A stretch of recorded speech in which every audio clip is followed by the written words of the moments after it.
ang mga kwento ng pag-ibig, kwento ng buhay at kwento ng pag-asa dito sa Barangay Love Stories. Love Stories.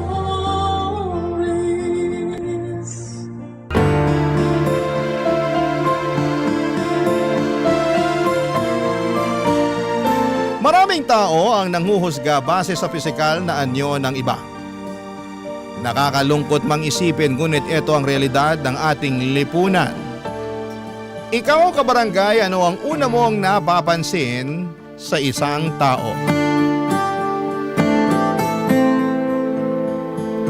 Dear Papa Dudut, maraming tao ang nanghuhusga. Pero sa mga pangyayaring ito sa buhay ko ay marami naman akong natutunan sa kanila. Magandang araw po sa inyo at sa lahat ng mga kabarangay ninyo. Ako po si Kea, isa sa mga bago ninyong tagapakinig. Pero fan na fan ninyo ako kaagad. Nadiskubre ko po ang Barangay LS sa isang simpleng araw na hindi ko inaasahan.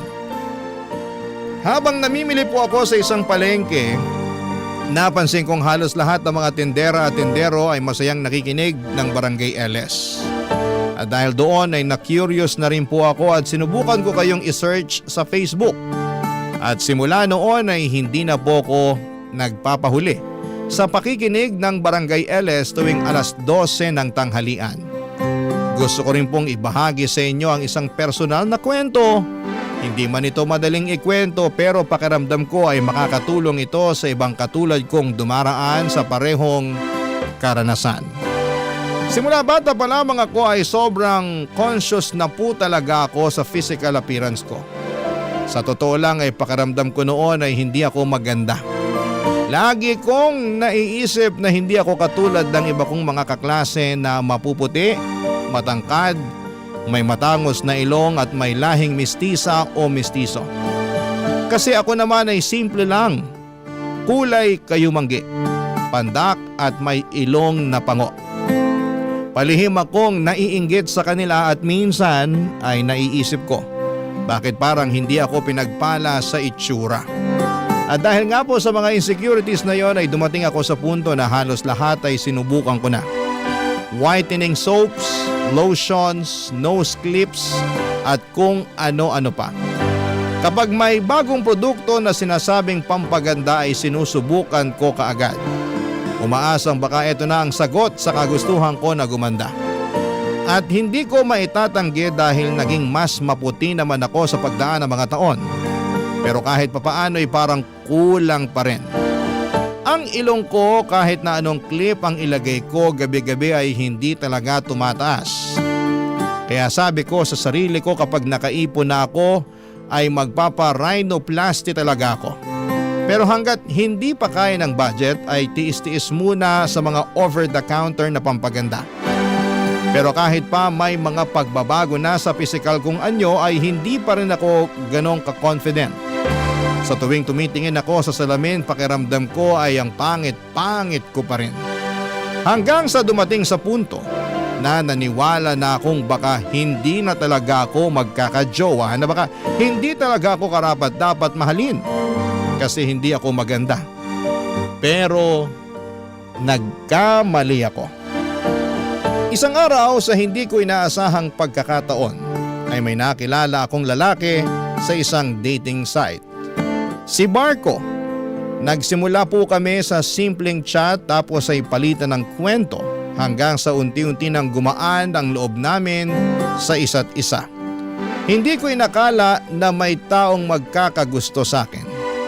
Hindi dahil sa itsura ko kundi dahil sa kung sino ako, Papa Dudut.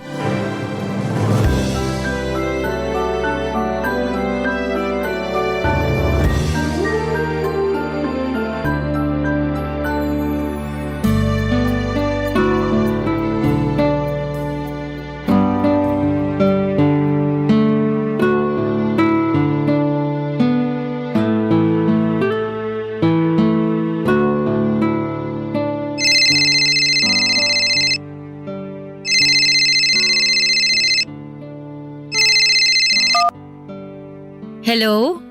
Kaya, Ako nga. Ba't mo ako kilala? Sino to? hulaan mo. Hay nako, maghanap ka ng ibang paglalaruan mo. Goodbye. Uy, teka lang. Huwag mo munang ibababa. Bakit? Sino ba to, ha? Si Marco to. Sinong Marco? Eto naman, yung kachat mo sa dating site. Marco? Oo, ako nga. Ba't gulat na gulat ka dyan? Paano mo naman nakuha yung number ko, ha? Eto talaga oh. Binigay mo kaya sa akin yung number mo nung isang araw. Pasensya ka na. Nakalimutan ko kasi eh. Alam mo ikaw, ang bata-bata mo pa. Pero makakalimutin ka na. Ay nako, ewan ko sa'yo. Siya nga pala, ba't ka naman napatawag? Wala lang. Gusto ko lang marinig yung boses mo. Nagsasawa na rin kasi ako sa chat eh. Kaya eto. Okay. O ngayon, narinig mo na yung boses ko. Ano masasabi mo? Maganda. Kasing ganda ng mga pictures mo. Nang aasar ka ba? Eto naman, maganda ka naman talaga. Ang cute-cute mo kaya sa mga pictures mo. Nang bola pa to. Konti na lang talaga maniniwala na ako sa'yo eh. Bakit? Hindi ka ba naniniwala na maganda ka? Yung totoo? Hindi. Ha? Bakit naman? Alam mo kasi, lumaki ako na punong-puno ng insecurities. Kasi yung mga kaklase at kaibigan ko, ang puputi, tapos ang tatangos pa ng ilong. Habang ako, eto, hindi man lang ako pinanganak na maputi. Huwag mo ngang pagsalitaan ng ganyan ang sarili mo. Hindi porket hindi maputi, pangit na kaagad. Hindi naman ata tama yan. Siguro nga, pero ewan ko ba? Tuwing humaharap ako sa salamin, pakiramdam ko palaging may kulang eh. Anong ibig mong sabihin? Yung tipong kahit anong gawin ko, pakiramdam ko parang hindi pa rin ako maganda. Feeling ko nga kung may limpak-limpak lang akong pera, siguro nagparitoke na ako ng mukha eh. Nako, yan na yan ang wag mong gagawin. Bakit? Sayang lang ang pera mo dyan. Ang mahal-mahal kaya magparitoke ng muka. Kung ako sa'yo, ibibili ko na lang ng house and lot yung pera. Wag na nga nating pag-usapan to. Hindi naman kalakihan yung sinasahod ko sa trabaho ko ngayon, kaya malabo na magkaroon pa ako ng perang pamparitoke dito sa mukha ko. Basta, tigilan mo na muna yung kaka-overthink mo ha. Susubukan ko. Nga pala kaya, Ano yun? may gagawin ka ba ngayong Sabado? Wala naman, bakit? Gusto sana kitang yayain mag-date. Seryoso ka? Oo, ang tagal-tagal na kaya nating nagchat-chat. Sa tingin ko, panahon na rin para magkita tayo. Okay, sige. Pero sa isang kondisyon. Ano naman yun? Ikaw ang taya, libre mo. Ay, wag na lang pala. Kuripot! Biro lang. Siyempre, sagot kita. Yan ang gusto ko sa'yo eh.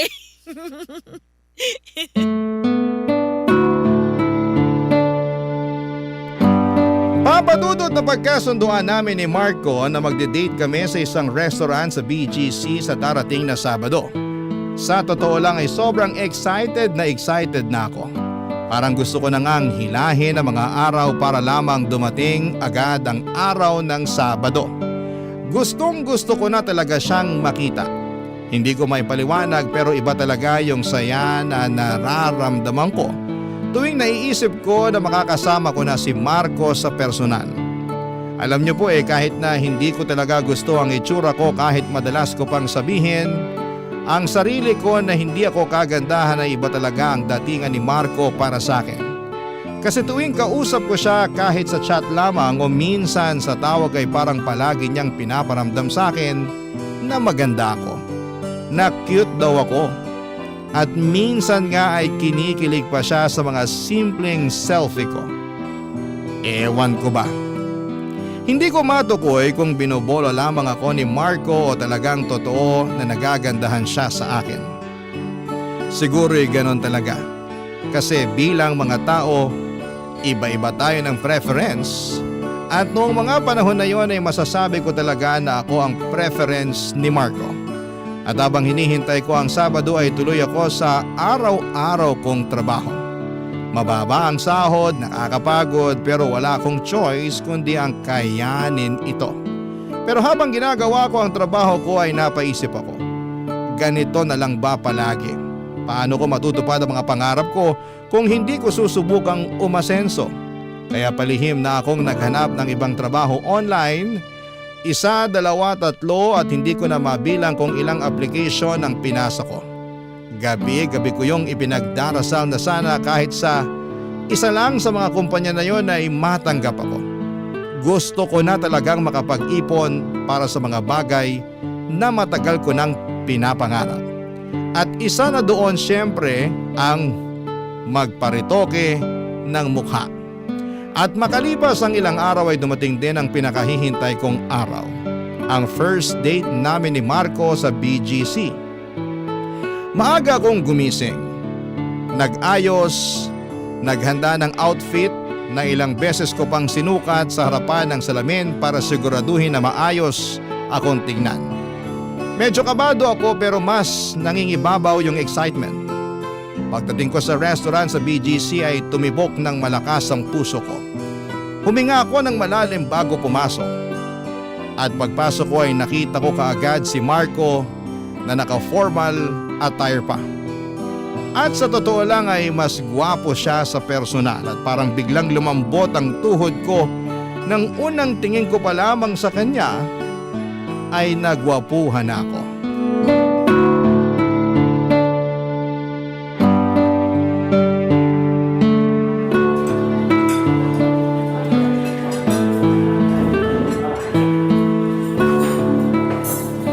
Marco? Uy, Kea! Mabuti naman at nandito ka na. Halika, maupo ka. Thank you ah. Wow, Oh, bakit tulala ka dyan? ang pogi mo pala sa personal. Ibig mo bang sabihin, pangit ako sa mga pictures ko? Hindi naman sa ganon. Pogi ka rin naman sa mga picture mo. Pero mas pogi ka sa personal. Siguro nasasabi mo lang yan kasi naka-formal attire ako ngayon. Pansin ko nga, pinaghandaan mo talaga ang araw na to ha? Aba, syempre naman. Tingnan mo tong sapatos ko. Bagong-bago pa yan. Kahapon ko lang binili yan para sa date natin. Nakakahiya naman sa'yo. Samantalang ako, binili ko lang sa ukay-ukay tong suot ko ngayon. Ano ka ba naman? Wala kang dapat ikahiya. Maganda ka pa rin naman kaya ayos lang yan. Paano ba naman kasi? Wala akong pambili ng bagong damit kasi hindi ko pa natatanggap yung kakarampot ko na sahod. Ay nako, sana lang talaga at matanggap na ako sa pinag-a-applyan ko online para makahanap na rin ako ng trabaho na malaki yung kita. Huwag kang mag-alala. Sagot naman kita ngayon eh. Kaya umorder ka lang ng umorder dyan. Akong bahala sa'yo. Uy, thank you talaga ha. Nakakahiya naman sa'yo. Pero nung huli tayong nagtawagan, mukhang hindi ka naman nahiya eh. Aray! Talaga, alam mo ikaw ang sama mo sa akin. Biro lang. Uy, pero seryoso. Sana ipagdasal mo rin na makakuha na ako ng bagong trabaho. Ikaw pa ba? Matik yan. Malakas ka sa akin eh. Pero kung sakaling magkakaroon ka ng magandang trabaho at mataas na sahod, mukhang alam na alam ko na yung susunod na mangyayari. Anong ibig mong sabihin? Diba, sinabi mo sa akin nun na matagal mo nang gustong magparetoke ng muka? Natatandaan mo pa pala yun? Aba, syempre naman. Alam mo kasi, kapag interesado ako sa isang babae, talagang inaaral at tinatandaan ko yung mga ayaw at gusto nila. Napakaswerte ko naman pala sa'yo. At maswerte rin naman ako sa'yo. Kasi nabigyan ako ng pagkakataon na makadate ang isang magandang binibini na katulad mo.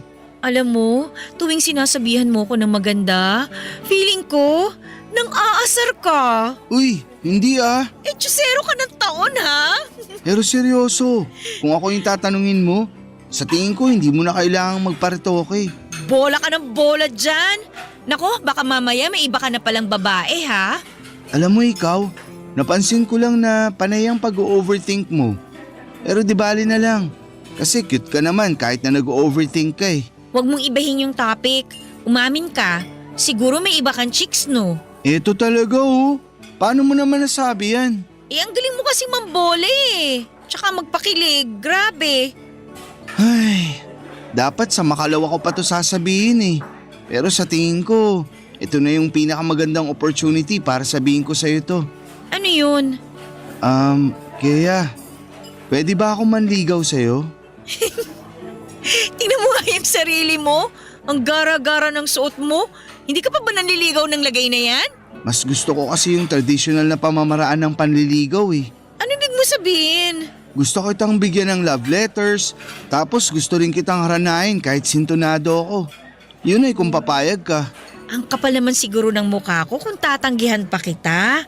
Sige na nga, pumapayag na ako. Ayos! Umorder na nga lang tayo. Sigurado akong gutom ka lang.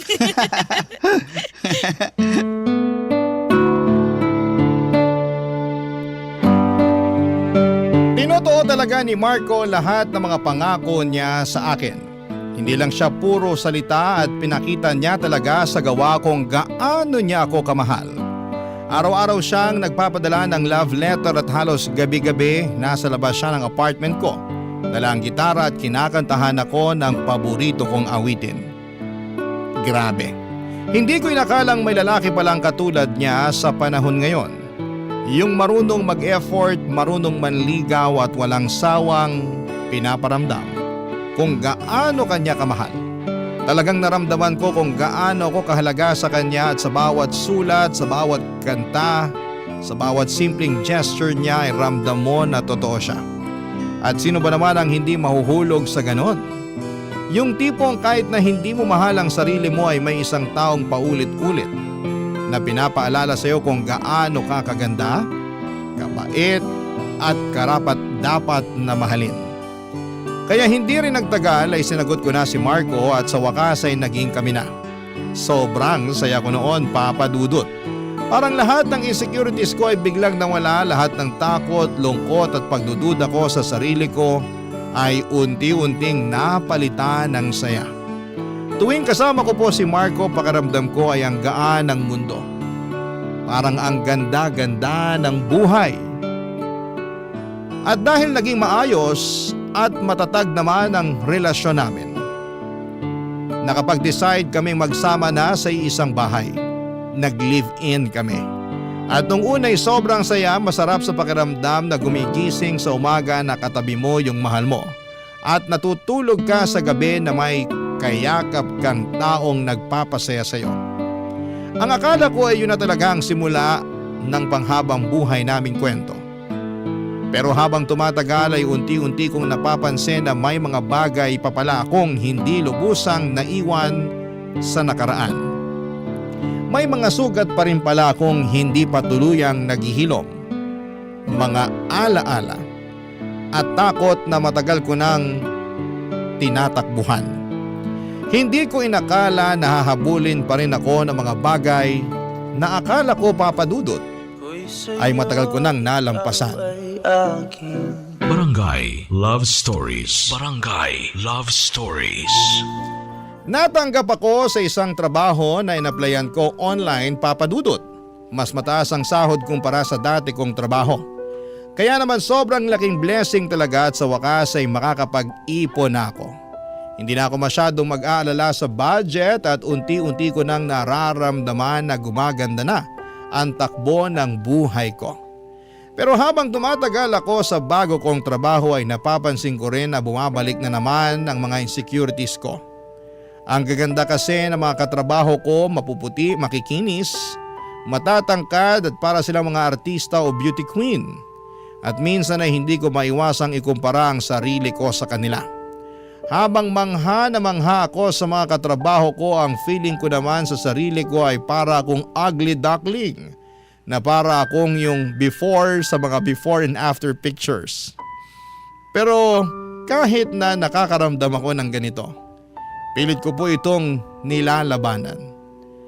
Sinasabi ko sa sarili ko, at least mas okay na ang trabaho ko ngayon. And at least ay may Marco ako. Si Marco na palaging nandyan at laging nagpaparamdam na mahal niya ako. At laging sinasabi na maganda ako kahit pa ako mismo ay hindi naniniwala minsan sa sarili ko. Pero kahit na anong iwas ko ay paulit-ulit pa rin akong binabalikan ng insecurity. Hanggang sa umabot ako sa puntong hindi na lotion at sabon ang pinagkakaabalahan ko. Pati na glutathione injection ay pinatulang ko na rin. Dahil nga afford ko na, naging regular na ang pagpunta ko sa mga gluta sessions. Tuwing tinitingnan ko ang sarili ko sa salamin ay tuwang-tuwa ako. Pumuputi ako, kumikinis ako. At dumating pa ako sa puntong pakiramdam ko ay parang K-pop idol na ako. Mas naging confident ako sa panlabas, mas masaya ako sa mga litrato, mas ganado akong magayos. Pero habang abala ko sa pagpapaganda ay may isang tao na unti-unting nag-alala sa mga ginagawa ko. Walang iba kundi si Marco.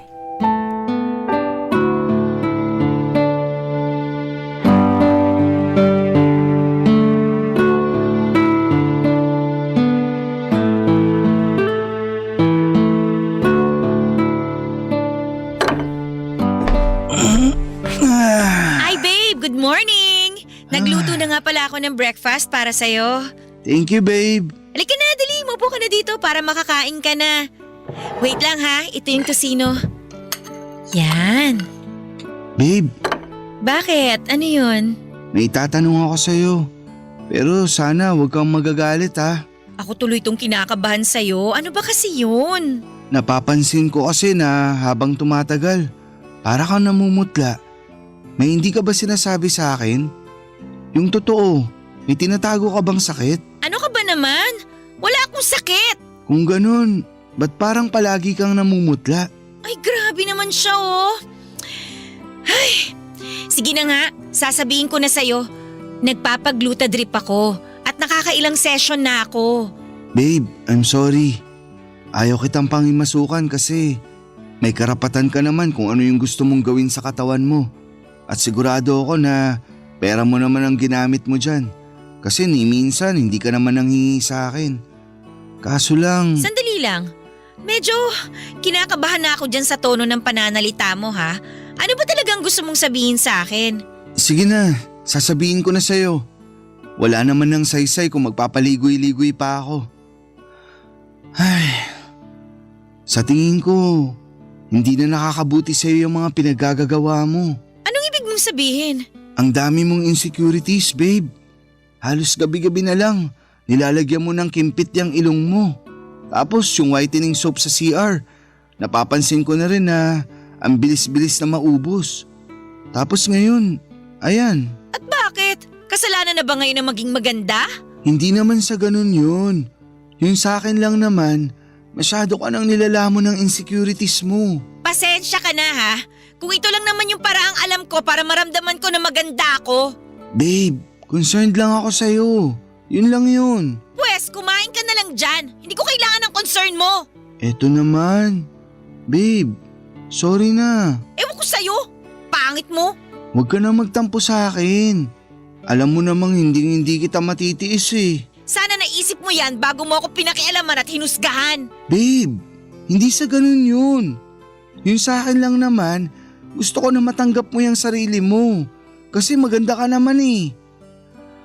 Ay, yan ang problema dito sa Pilipinas eh.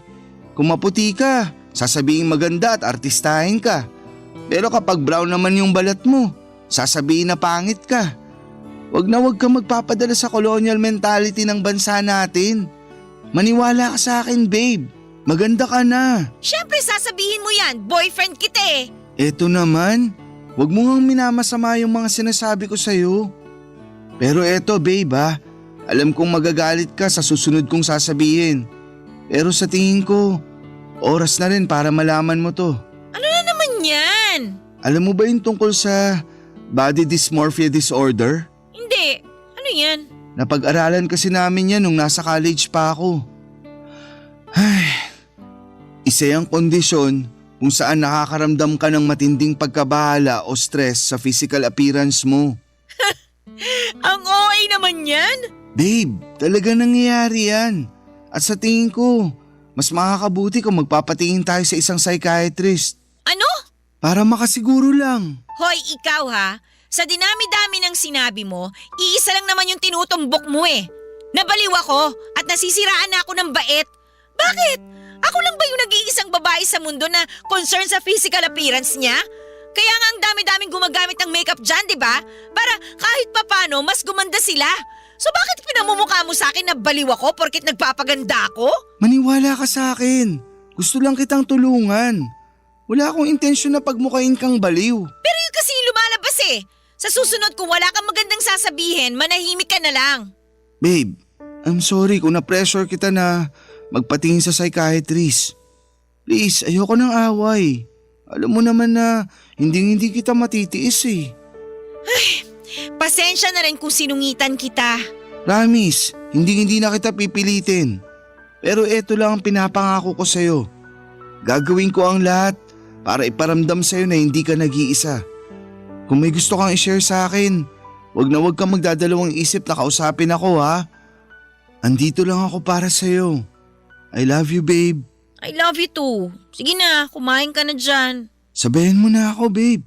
Sige na, mauna ka na. Babalik na lang muna ako sa kwarto.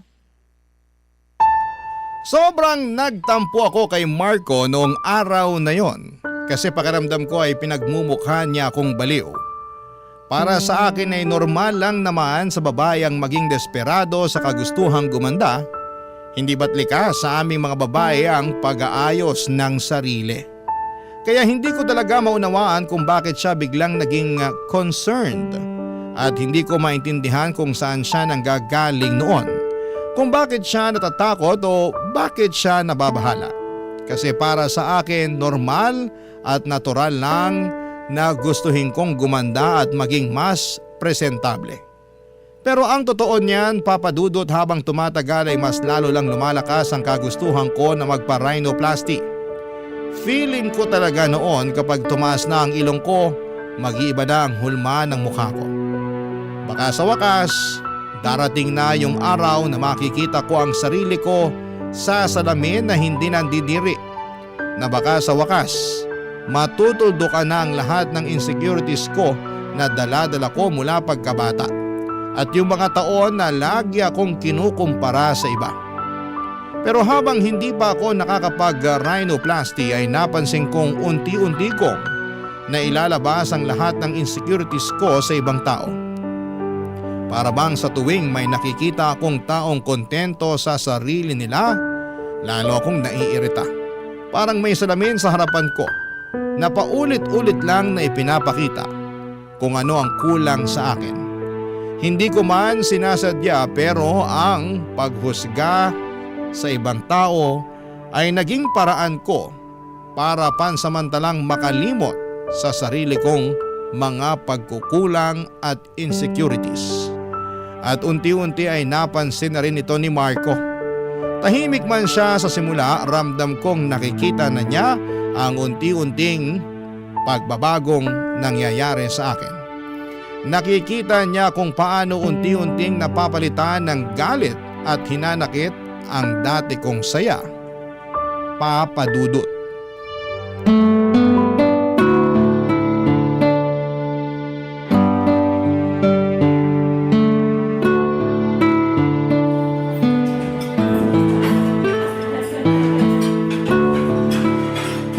Mabuti na lang talaga at nakalabas na rin tayo sa wakas. Kaya nga matagal na rin simula nung huli tayong kumain sa labas.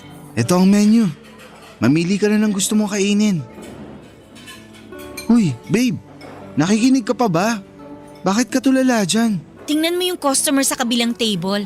Sobrang pandak, ang itim-itim. Tapos yung ilong mukhang… Uy, hinaan mo nga yung boses mo. Baka mamaya may makarinig pa sa'yo. Pasensya ka na ha. Talaga nanggigigil ako sa mukha niya Tsaka, tingnan mo nga siya Mukhang gandang-ganda sa sarili. Kala mo naman kung sinong kagandahan. Sarap sampalin Ba't ka ba nagkakaganyan? Wala namang ginagawang masama yung tao sa'yo Alam mo kasi babe, para sa akin, yung confidence may binabagayan ng itsura niyan. Pero sa mukha ng babae na nasa kabilang table, sinasabi ko sa'yo hindi bagay sa kanya ang maganda-gandahan. Ay, O bakit? hindi na ikaw yung babaeng kilala ko. Ano naman yan? Minahal kita noon kasi mabait at palabiro ka. Pero ngayon, mukhang binabalot ka na ng puot at galit. Ang drama mo naman. Totoo namang pangit yung babae na nasa kabilang table Masama na palang magsabi ng totoo ngayon? Kaya, sinasabi ko sa'yo, kailangan na nating magpatingin sa psychiatrist. Kasi kung hindi, maniwala ka sa akin. Mas lalala at lalala lang yung nararamdaman mo. Isipin mo nga ng mabuti. Nung una, yung sarili mo lang yung napupuna mo. Tas ngayon, ibang tao na. At ang mas malala pa dyan, wala namang ginagawang masama sa'yo yung mga taong iniinsulto mo. Hay nako, akin na nga yung menu. Kumain na lang tayo? Wag na. Nawala na ako ng gana. Hoy, talaga bang palalakihin mo to, ha? Pasensya ka na pero di na kasi ako mapalagay sa sitwasyon natin eh. Pakiramdam ko kasi. Pakiramdam mo ano? Magsalita ka! Ano? Pakiramdam ko para akong walang kwentang boyfriend. Kasi wala man lang akong magawa para pagaanin niyang nararamdaman at pinagdadaanan mo. Alam mo, lagi mo sinasabi sa akin na lagi ako nag-overthink. Pero sa ating dalawa, mukhang ikaw tong nag-overthink eh. Babe, pumahig ka na please. Magpatingin na lang tayo sa psychiatrist. Ayaw na sana kitang pilitin pero para naman sa ikabubuti mo to. Tigil-tigilan mo nga ako. Wala akong sakit at mas lalong hindi ako baliw. Porket magpapakonsulta sa psychiatrist, baliw at may sakit na kaagad? Alam mo, pupunta lang naman tayo ng psychiatrist para mas lalo mong maintindihan kung saan ang gagaling yung nararamdaman mo. Yun lang yun. Kaya wag mo naman sanang masamain. Pag ikaw hindi ka pa tumigil, ikaw ang sasamain sa akin. Ay, sorry na. Sige na, kumain na lang tayo. Mabuti naman kung ganon. Matingnan na nga tong menu. Shrimps, buttered chicken, iced tea. Okay na, nakapili na ako. Hoy, ang tagal mo namang mamili. Bilisan mo na dyan para matawag na natin yung waiter. Saglit na lang to. Bilisan mo na kasi. Uy, ginulat mo naman ako eh.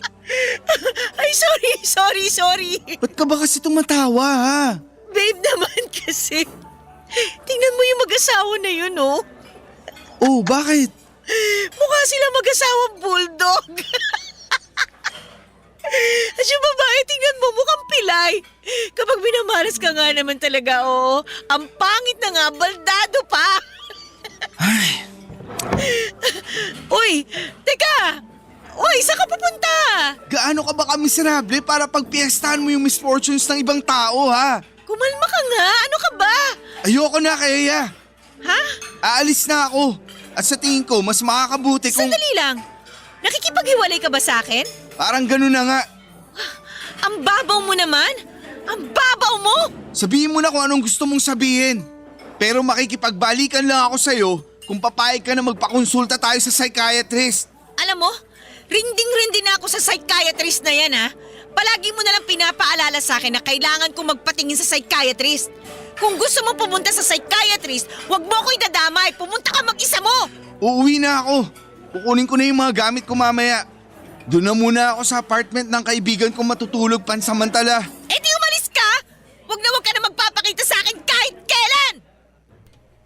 Tuluyan nang umalis si Marco ng gabing yon at nag-impake siya ng mga gamit niya at lumipat muna sa apartment ng kaibigan niya. Ako naman ay naiwang mag-isa sa dati naming tinitirhan.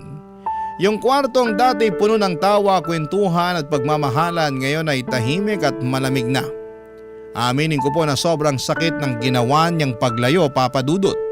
Parang bigla niya na lamang akong iniwan sa gitna ng bagyo. Hindi ko maintindihan kung bakit parang ang dali-dali lang para sa kanya na talikuran ako. Lalo na't ang tingin ko sa dahilan ng tampo niya ay mababaw lamang.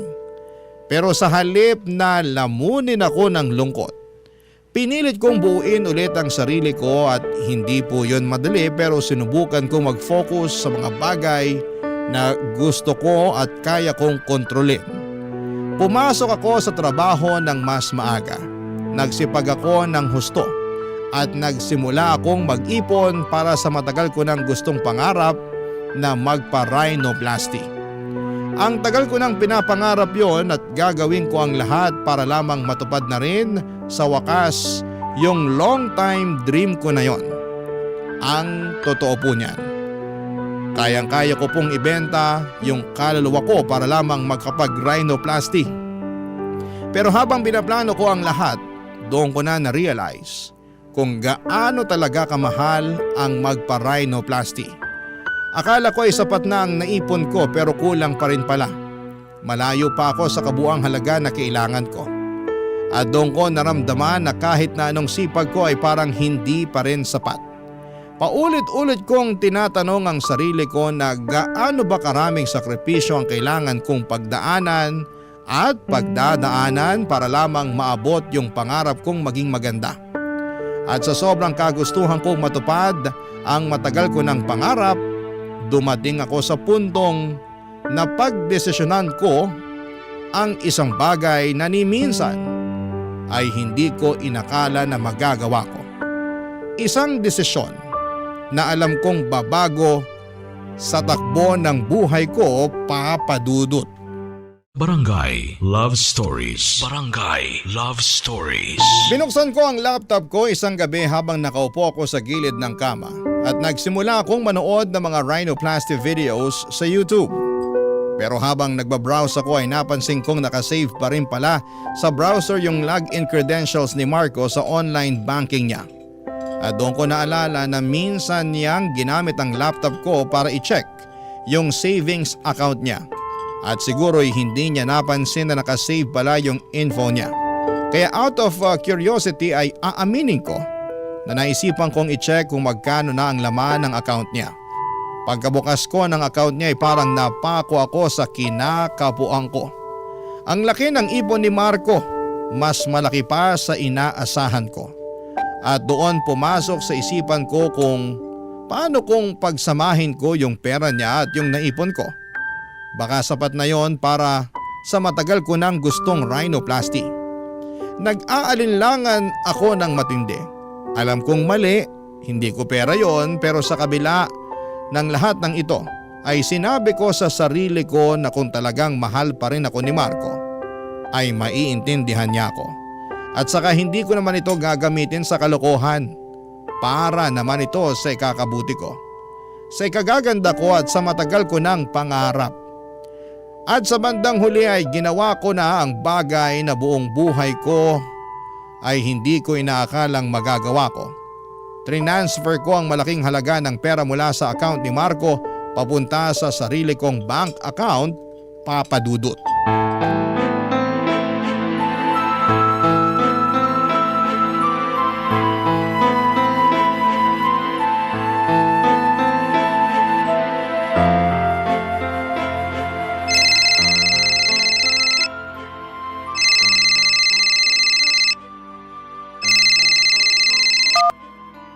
Hello? Kaya, talaga bang nasisiraan ka na ng bait ha? Ano ba pinagsasasabi mo dyan? Huwag kang magmaang-maangan. Alam ko na ikaw yung dahilan kung bakit ang laki ng pera na nawala sa savings ko. Ha? Oo na, inaamin ko na. Ako yung kumuha ng pera mo. Pero teka lang, paano mo naman nalaman? Nakikita ko sa cellphone ko kung saan nakalagin yung account ko. Kaya, ibalik mo sa akin yung pera ko ngayon din.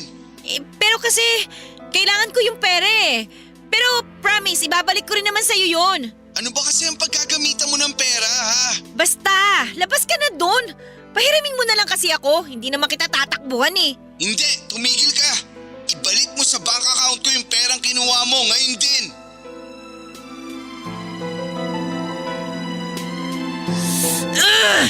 Sige na nga, saglit lang.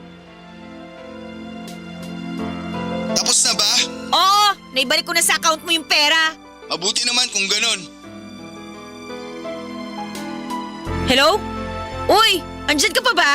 Oo, sandali lang. Ano ba kasi yung ginagawa mo? Ba't mukhang busy-busy ka dyan? Pinapalitan ko lang yung password ng bank account ko.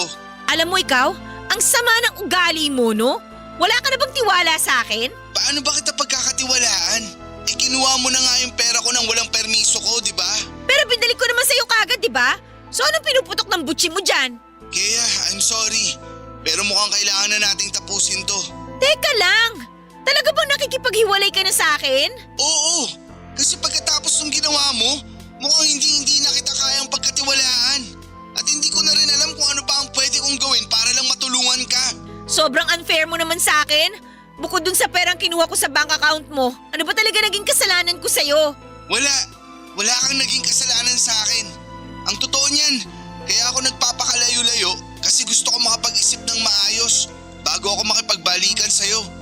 Pero nagbago na ang desisyon ko. Uli na ang lahat. Gusto na kitang hiwalayan. Walang iya ka! Hindi mo rin pala ako minahal ng totoo? Maniwala ka sa akin. Minahal kita, Kea.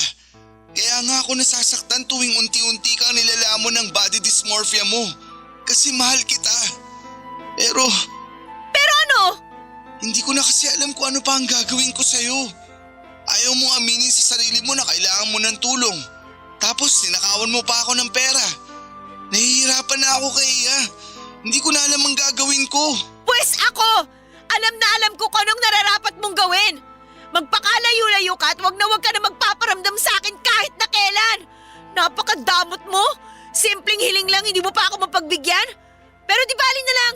Kasi may ipon naman ako eh. Gagawa ko na lang ng paraan to. Hindi ko na kailangan yung tulong mo. Saksak mo na sa baga at bilbil mo yung savings mo. Sandali lang. Saan mo ba kasi gagamitin yung pera, ha? Labas ka na nga doon. Split na tayo, di ba? Pagkatapos mo ako nakaawan, sa tingin ko may karapatan pa din naman ako kahit papaano para malaman kung saan mo binabalak gamitin yung pera. Magpaparhinoplasty ako. Masaya ka na? Kaya naman. Ay nako, alam ko na yung sasabihin mo. Sasabihin mo na naman na may sakit ako, na wag ko nang ituloy yung binabala ko. Ay nako, lumang tugtugi na yan. Alam mo naman na hindi biro magpa-rhinoplasty, di ba? Mabuti sana kung marami kang pera. Pero hindi, kasi ninakawan mo pa nga ako, di ba? Mababaon ka lang sa utang kapag tinuloy mo yung binabalak mo. Gusto mo ba yun, ha? Ano ba pakialam mo? Hindi na kita boyfriend kaya wala ka ng karapatan para panghimasukan pa ako. Pero syempre, hindi naman mawawala yung concern ko para sa'yo. Kaya please lang, makinig ka naman sa akin. Kahit ngayon lang. Pahihiramin mo ba ako ng pera o hindi? I'm sorry, pero hindi. O pwes, kung ganon tapos na ang usapang to, panahon na para magkanya-kanya na tayo at wag mo na rin akong tatawagan. Aaminin ko na mahal at minahal kita. Pero ang totoo niyan, sawang-sawa na rin ako sa pagbubunganga mo sa akin. Pakiramdam ko, para mo akong kinokontrol at sawang-sawa na ako sa ganong klaseng pakiramdam. Para na rin siguro sa ikabubuti ko tong hiwalayan natin. Alam mo, nakapakanan mo lang naman yung iniisip ko. Ito na yung huling beses na mag-uusap tayo. Naibalik ko na yung pera mo sa'yo, di ba? Wala na tayong dapat pag-usapan pa. Aaminin ko po na sobrang nasaktan ako sa naging pag-uusap namin ni Marco noong araw na yon. Hindi lang dahil sa mga sinabi niya kundi dahil sa totoo lang ay parang doon ko lang talaga naramdaman na tuluyan nang natapos ang relasyon namin. Pero habang pinapakinggan ko siya at habang inaalala ko lahat ng nangyari sa amin ay napaisip din ako. Baka nga hindi pa talaga ako handa para sa isang seryosong relasyon. Baka naman mas kailangan ko munang ayusin ang sarili ko. Buuin muna ang pagkatao ko bago ko subukang magmahal ulit. Siguro sa ngayon ay mas kailangan kong ituon ang atensyon ko sa sarili kong kaligayahan. At habang tumatagal ay mas lalo lamang ako nagiging desperada.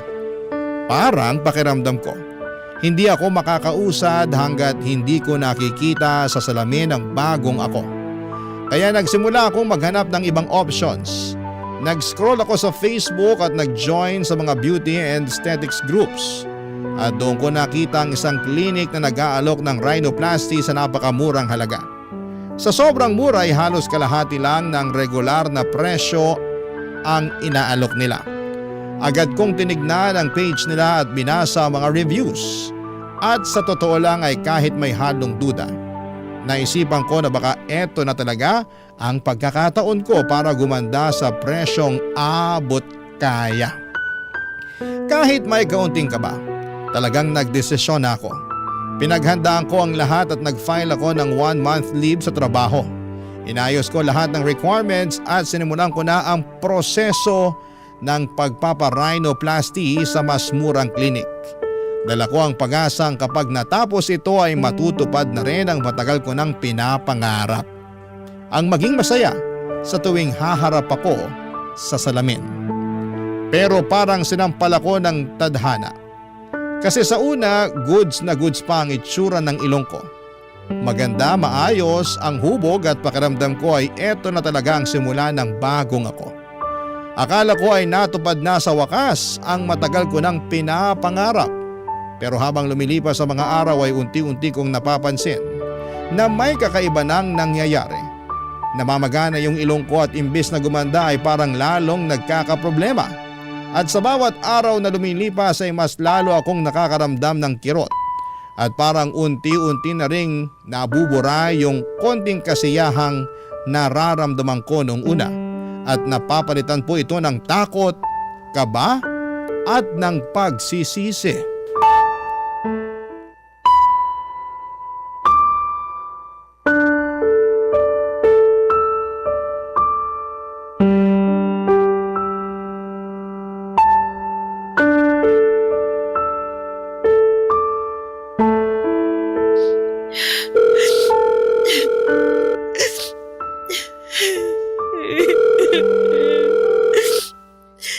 Hello? Kaya? Marco, Kamusta ka na? ayos lang. Ikaw, kumusta ka na? Okay lang naman. Diyan ka pa rin ba nakatira sa apartment ng kaibigan mo? Oo. Siya nga pala, gusto ko sanang humingi ng tawad sa'yo. Sorry sa mga nasabi ko sa'yo noon ha. Naisip ko na nagmamalasakit ka lang naman sa akin at dapat hindi ko minasama yun. Kalimutan mo na yun. Tapos na yun eh. Marco, meron nga pala akong ipapakiusap sa'yo. Ano yun? Gusto ko sanang makipagbalikan. Hello? Andyan ka pa ba? Oo. Andito pa ako. Sandali lang. Umiiyak ka ba? Miss na kita eh. Ang totoo niyan, miss na rin kita. Pero kasi, Ano? walang mangyayari sa'yo kapag hindi mo tinulungan ang sarili mo, kaya kahit ilang beses ko pa ipaalala sa'yo na kailangan mo ng tulong, hindi magiging sapat yun. Alam ko naman yun. Kaya nga napatawag ako sa iyo eh. Kasi narealize ko na lahat ng mga sinabi mo sa akin noon. At pumapayag na ako sa gusto mo. Magpapatingin na ako sa isang psychiatrist. Salamat naman sa Diyos. Alam mo ba kung ilang gabi kong pinagdasal to? Sa wakas, babe, magbabago na rin ang takbo ng buhay mo. At malalabanan na rin natin tong body dysmorphia mo. Pero huwag kang mag-alala. Kasi sasama na tutulungan kita, ha? Pero may kailangan akong aminin sa'yo. Ano yun? Sige na, sabihin mo na sa akin. Mag-promise ka muna na hindi ka magagalit. O siya, sige na. Hindi ako magagalit. Makikinig ako. Sige na, sabihin mo na. Tinuloy ko kasi yung rhinoplasty. Galit ka ba? Ay, aaminin ko na dismayado ako. Pero wala na akong magagawa. Andiyan na yan eh. Oh, kamusta naman yung pagpaparhinoplasty mo? Yun na nga yung problema eh. Yung ilong ko. Hindi ko na alam ang gagawin. Litong-lito na ako. Natatakot na ako. Kailangan ko ng karamay ngayon. Hindi kita maintindihan. Bakit? Ano ba kasi ang nangyari ha? Nung una, maayos naman yung pagkakagawa sa ilong ko. Pero ngayon, biglang namagay. At habang tumatagal, mas lalong lumalala yung pamamaga. Please, puntahan mo ko dito. Kailangan kita ngayon. Asan ka ba ngayon? Nandito pa rin sa apartment natin. Huwag kang aalis dyan ha. Papunta na ako. Siya nga pala. I'm sorry. I'm sorry dahil minasama ko yung concern mo sa akin. I'm sorry kung masyado ako naging makasarili. I'm sorry. I'm sorry kung hindi ako nakinig sa'yo. Ano ka ba naman? Huwag na nga natin pag-usapan yun. Hindi makakabuti sa'yo yan.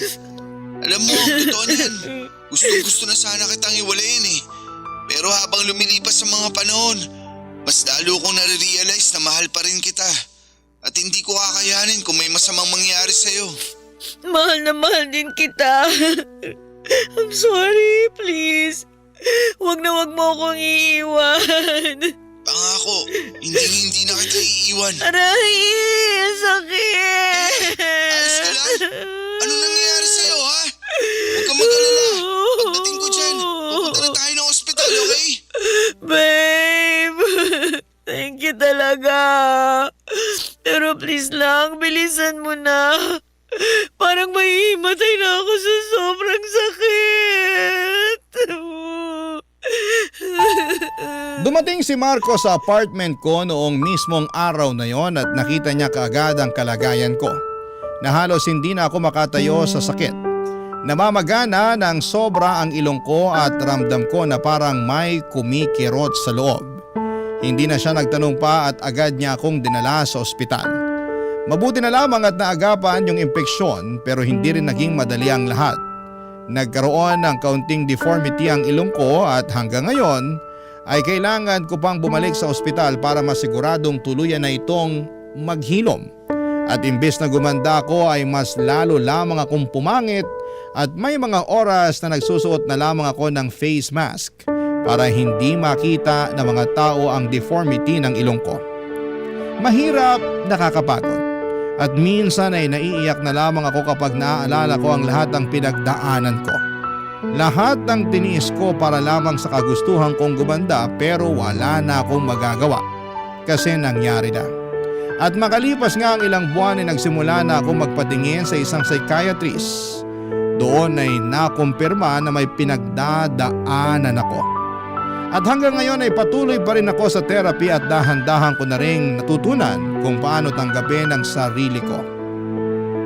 Papadudot, yung klinik kung saan ako nagpagawa ng ilong ay bigla na lamang nagsarado. Wala na akong makontak at nung pinuntahan ko ito ay naglaho na lamang sila na parang bula. At wala na ring mga gamit o tao sa dating pwesto ngayon. Papadudod, sa kabila ng lahat ay nagpapasalamat ako kasi hindi ako iniwan ni Marco. Kahit ang dami kong pinagdaanan, kahit siya mismo ay nasaktan at napagod, ay bumalik pa rin siya. Nagkausap kami ng maayos, nagkapatawaran at kami pa rin hanggang ngayon. Ang dami kong napagtanto sa lahat ng mga nangyari. Unang-una ay wala naman talagang masama sa kagustuhang gumanda, normal lamang yan. Lalo na sa ating mga babae. Pero dapat alam din natin kung kailan na ito nagiging sobra at makakasama sa atin. Hindi ko kinukondena ang mga nagpaparitoke o nagpapaputi.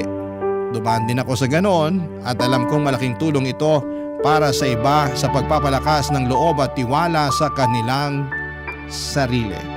Pero kung dumarating ka na sa puntong parang hindi ka na mapalagay at nawawala na ang peace of mind, kapag wala kang binabago sa itsura mo ay baka panahon na para huminto sandali, pag-isipan ang sarili mong kalagayan at kumonsulta sa isang taong makakatulong tulad ng ginawa ko ngayon.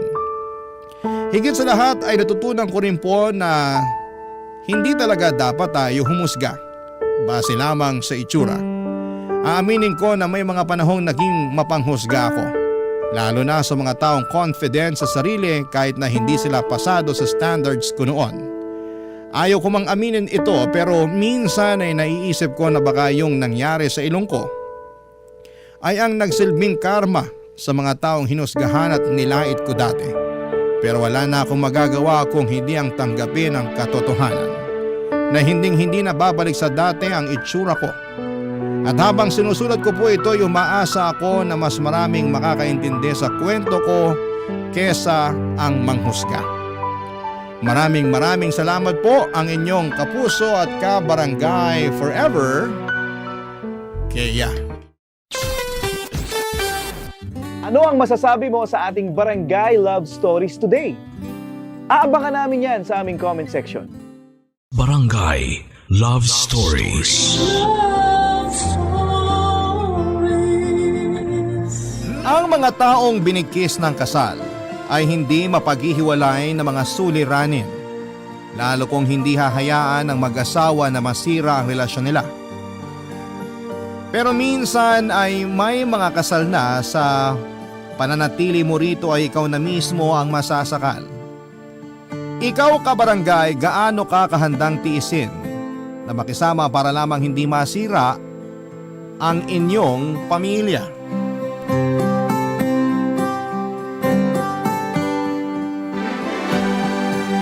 Dear Papa Dudut, hello po, kung hindi nyo na maitatanong ay isa po ako sa mga libu-libong kabarangay na lagi nakatune in sa Barangay Love Stories. Sobrang ganda po kasi ng mga kwento na tinatampok ninyo kaya hanggat maaari ay wala po akong pinapalampas. Tapos naisip ko na magpadala din po ng storya sa programa ninyo para maibahagi sa iba ang buhay ko. Bago ako magtuloy-tuloy sa pagkikwento ay tawagin niyo na lamang po ako sa pangalang Lorelai, 32 years old at sa kasalukuyan ay nagtatrabaho sa isang tindahan ng Lucky Charm at souvenirs sa Ongpin Street sa Binondo, Manila. Papa Dudut, meron po akong 2 anak sa asawa kong si Melmar at kinasal kami noong early 20s namin. Kaya siguro ay hindi ko na rin na-enjoy ang pagiging dalaga dahil sa maaga akong naging isang ina. Pero wala naman po akong pinagsisisihan kasi pangarap ko naman po talagang maging isang ina at bumuo ng pamilya kasama si Melmar. Masaya ako lalo noong isinilang na ang panganay namin bagaman ikahos kami sa buhay dahil wala pa kaming ipon o ni maayos na mapagkukunan ng pera noon. Nagtatrabaho po bilang tubero ang asawa ko pero may pagkakataon na umi-extra siya sa construction kapag walang nagpapaservice. Hindi po pare-pareho ang kita niya at minsan sapat. Mas madalas ay kulang kaya sumasala po kami sa pagkain at pangangailangan ng baby namin. Pero sa kabila ng lahat ay nairaos namin ang mga unang buwan ng pagkakaroon ng anak. Pero pagkalipas lamang ng 1 taon ay nabuntis na naman ako sa aming pangalawa, Papa Dudut.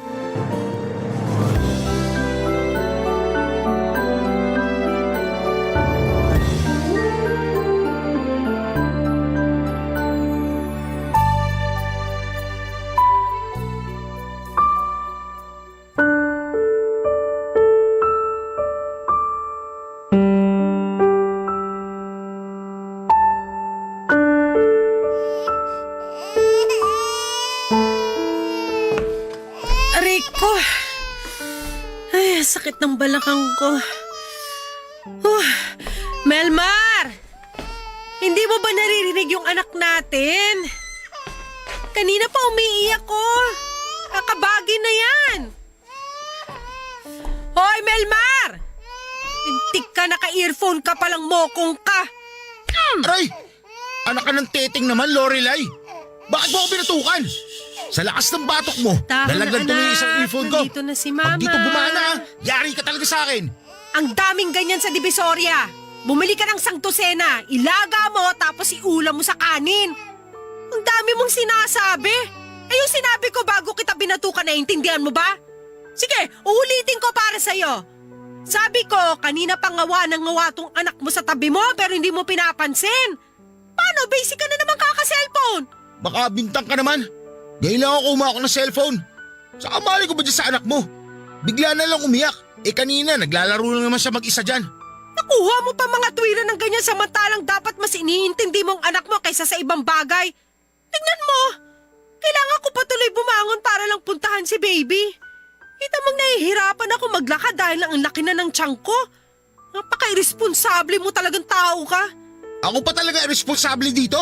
Samantalang ikaw to maghapong nakabuka ka kahiga. Hindi mo na nga ako magluto ng pagkain. Puro na lang ako nagluluto pag uwi ko galing sa trabaho. O di kaya panay pabili mo ng lutong ulam sa labas na akala mo may pinatabi kang pera sa akin. Ang kapal din naman ng mukha mong isumbat sa akin ng mga bagay na yan. Samantalang hindi naman mangyayari yan.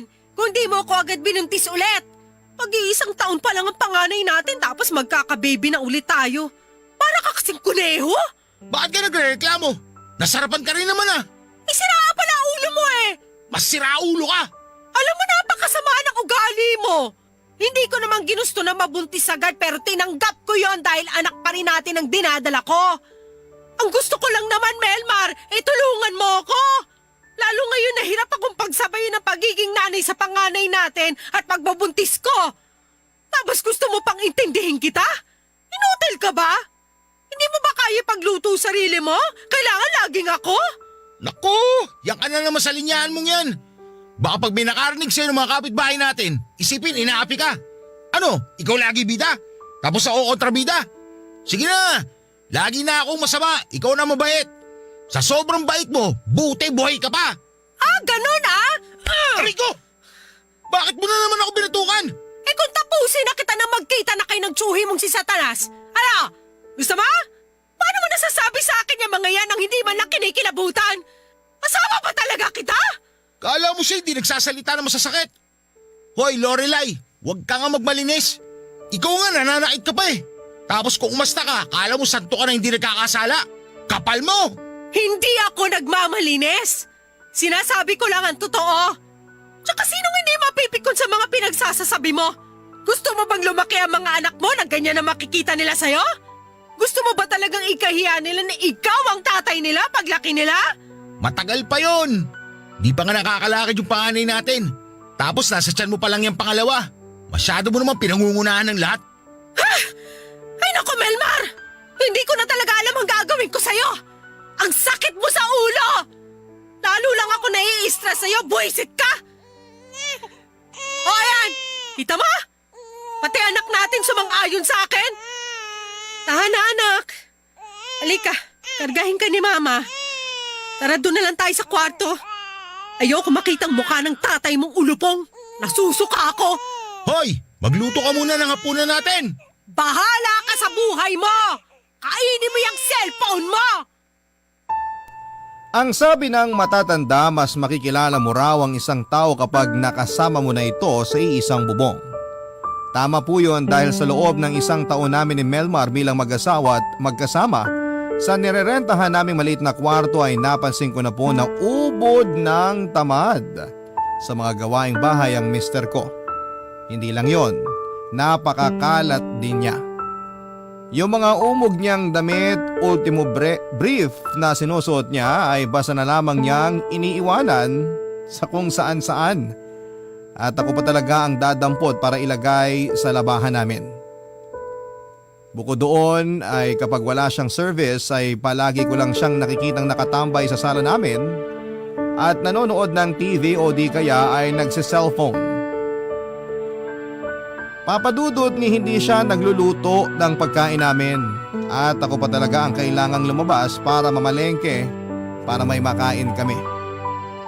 At kahit umiyak ng umiyak ang panganay namin ay nagbibingi-bingihan po si Melmar kesyo ayaw niya raw maabala sa kung anuman ang inaatupag niya. Siyempre papadudot sinubukan ko rin naman na kausapin ng maayos ang mister ko dahil yun ang normal na ginagawa ng mag-asawa. Pero ewan ko ba, ang hirap niyang umintindi at madalas nangangatwiran pa siya. Pakiramdam ko tuloy minsan na dalawa na ang anak ko dahil mas pasaway pa siya sa panganay namin. Isa pang bagay na hindi ko nagustuhan sa kanya ay yung pag-aamok niya ng away tuwing nasa impluwensya siya ng alak papadudo. Kung batok-batukan niya ako ay akala mo ay hindi niya ako asawa at parang hindi ako buntis. Nakaka-stress.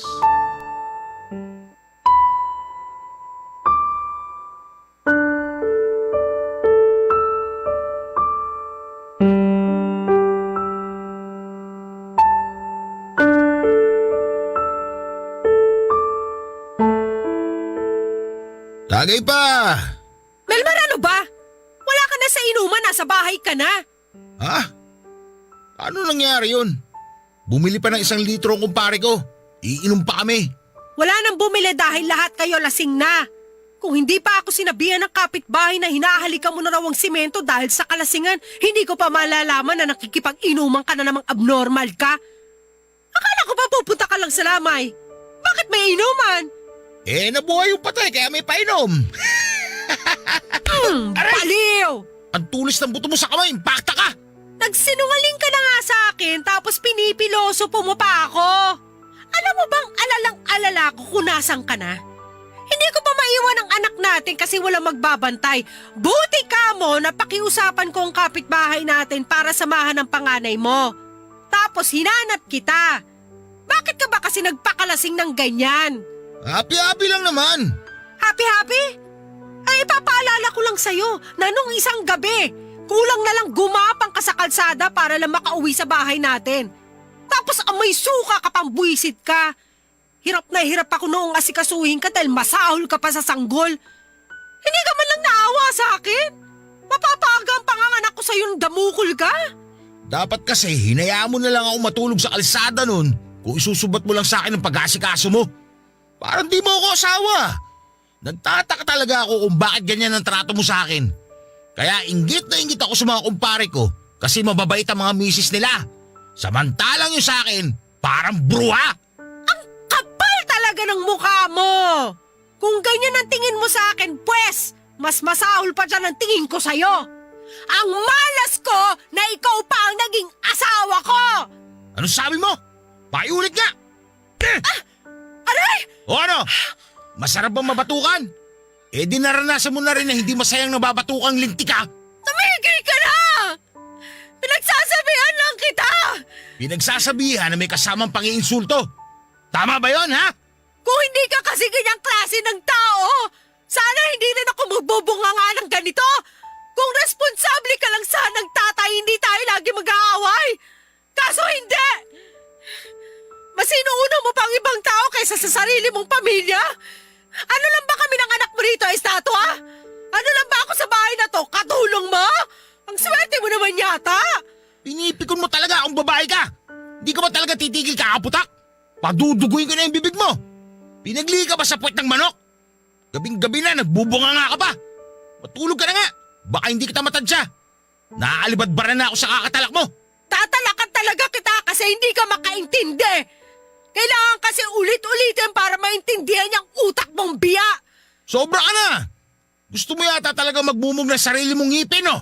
Halika nga rito. Kung makaputa ka, kala mo naman ang laki ng pakinabang mo rito, hayop ka. Ngayon ka magtatala. Dali! Ano? Dali ba?